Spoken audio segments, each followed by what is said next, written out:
안녕하십니까. 주역 64개 노트 정리. 이번 시간에는 택사함 네 번째 시간입니다. 전체적으로는 186번째 노트 정리입니다. 이번 시간에는 9.5의 함기매와 상륙의 함기보협설에 대해서 같이 보겠습니다. 한자 정리한 것을 같이 한번 읽어보겠습니다. 함기매, 무해, 함기매 지말야, 함김의 무해 그 등의 감흥함이니 후회함이 없으리라. 상활 함김의 지 말야 그 등에 감흥한다는 것은 뜻이 다함이라. 조금 다른 설명은 부연하기를 등사를 움직인다는 것은 그 뜻이 끝에 있다는 것이다 이렇게 설명하기도 합니다. 그 다음에 이제 그 한자를 그 효위치를 보면은 이제 구오죠 이렇게. 그래서 그 중정을 얻었죠. 중정을 얻었고 구유와 응의 관계에 있습니다. 그리고 이제 기쁨의 제일 중간에 있죠. 그래서 이제 설명하기를 강으로서 중정이고 구유와 정응한다 이야기합니다. 그리고 이 오효는 육효와 이렇게 위아래로 음과 양으로 친비 관계에 있죠. 그래서 이에 그 차가 하나에서 설명하는 견해도 있습니다. 이 부분을 보면은 오효는 육효 아래에 있으니 꼭대기 음효를 등지고 있는 상이다. 음양이 서로 이웃하여 뉘우침이 없다 이렇게 이야기합니다. 그리고 기본적으로 그 한자 쓰면은 매를 등이라고 이야기합니다. 등에 있는 상이며 함김에는 그 감흥함의 정도가 이제 등살에까지 이르렀다 이렇게 이야기합니다. 즉 구오는 자신의 뜻이 커서 끝에 있는 것까지 감흥시킨다. 즉 자신과 의견이 다른 사람까지 감흥을 포기하지 않고 진행하여서 이룬다 이렇게 이야기합니다. 그러면 이제 이 우리가 실제로 효를 받았을 때 이 매가 어떤 의미인지, 그 다음에 이 말이 어떤 의미인지 좀 고민할 필요가 있습니다. 그래서 이 매의 뜻에 대해서 함김의 매의 상징성, 등살의 상징성, 이제 그 감흥의 정도가 등에까지 이르는 상징성이 어떤 의미를 가지는지 그 학설 대립이 있습니다.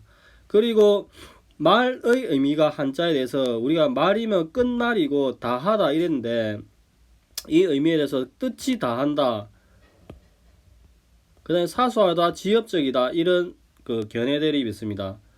그러면 또 말을 대수롭지 않다로 보아서 그 해설을 하기를 대수롭지 않은 일로 보아서 사람의 등살이 움직여 물건을 지는데 그 뜻이 대수롭지 않은 일에 있으므로 뉘우침이 없다 이렇게 이야기합니다. 또 말을 어둡다, 어두울 매자로 해석하는 견해가 있습니다. 좀 다양하죠. 황태영 교수님의 이를 정치적으로 설명하시기를 581페이지에 등은 보이지 않는 곳이다. 눈에 보이지 않죠. 그래서 등 뒤에서 교감한다고 이야기합니다. 그래서 몰래 교감하여서 공감하는데 이를 드러내지 않고 공감하는 것이 있다고 이야기합니다. 그래서 이렇게 등을 몰래 교감하거나 드러내지 않고 공감하는 것이 뭔가 큰 의미가 있어서 떳떳한 게 아니라 공감의 뜻 자체가 사소하거나 공감의 뜻이 드러나면 부끄러움이 있기 때문에 지말야라고 이야기합니다. 말은 사소하다, 지엽적이라고 이야기합니다. 즉 이 효를 실제로 큰 일과 중재하는 일 사이에서 이 효를 받으면 공감을 느끼지 못한다고 이야기합니다. 즉 상대방이 큰 일에서 내면적으로 공감을 얻고도 이 공감을 공적인 자리에서는 감추고 사소한 반응을 보인다고 이야기합니다. 그래서 지말야라는 그 풀이를 합니다. 그러면 이제 우리가 효를 받았을 때 이제 그 등사례까지 감흥이 이르는 것과 후회가 없다, 지말야 이 세 개의 뜻이 어떻게 상관관계를 가지면서 연결되는가를 조금 더 고민해야 될 것 같습니다. 구호는 여기까지 하겠습니다. 상육 함기보협설, 상활 함기보협설 등구설야 그 위턱과 뺨과 혀의 감흥이라.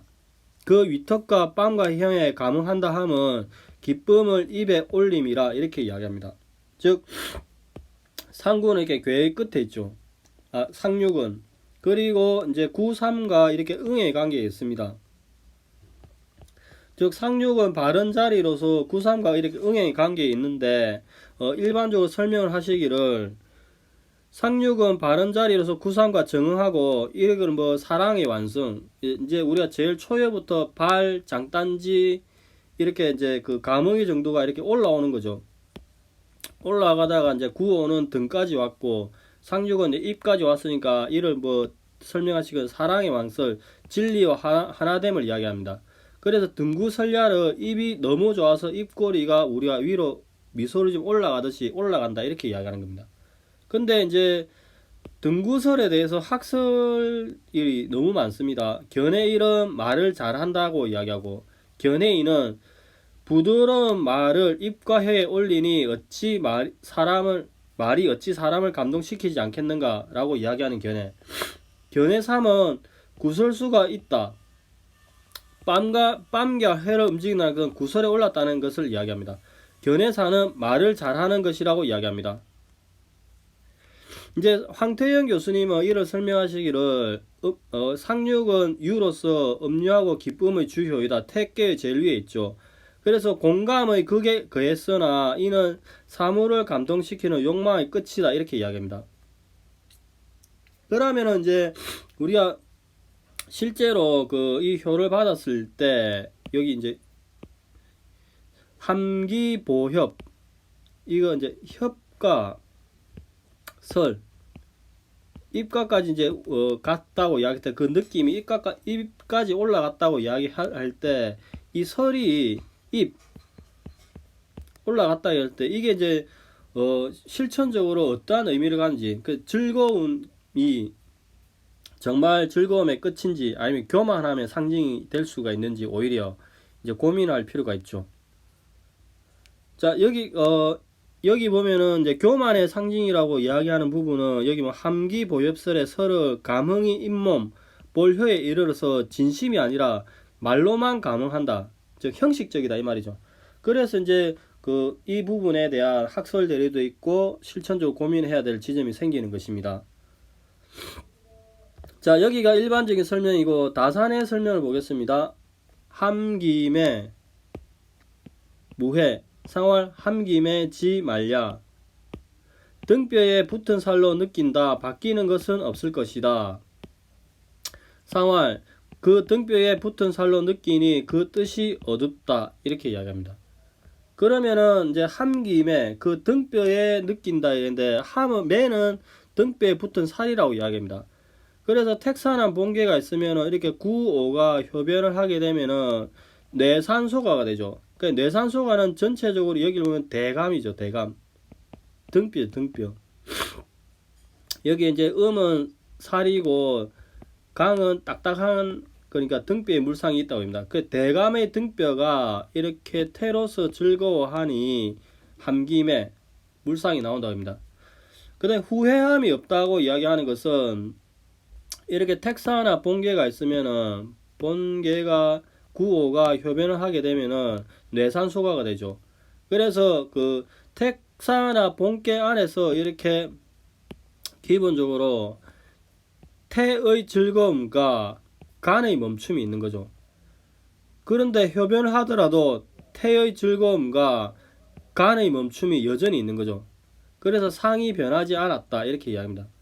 그 다음에 이제 그 항태여 다산은 매를 어두울 매자로 이렇게 읽어야 한다고 이야기합니다.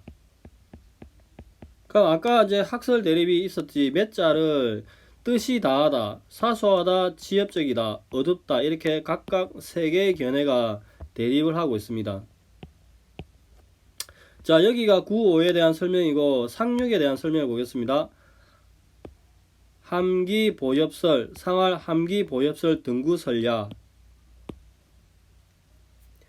그 광대뼈로 느끼니 그것은 곧 뺨과 혀처럼 서로 일체가 되어 느끼는 것을 말한다. 상활 그 광대뼈로 느끼니 그것은 곧 뺨과 혀처럼 서로 일체가 되어 느끼는 것을 말하는 것은 혀와 입을 위로 움직여서 설득함을 가리킨다. 이렇게 이야기합니다.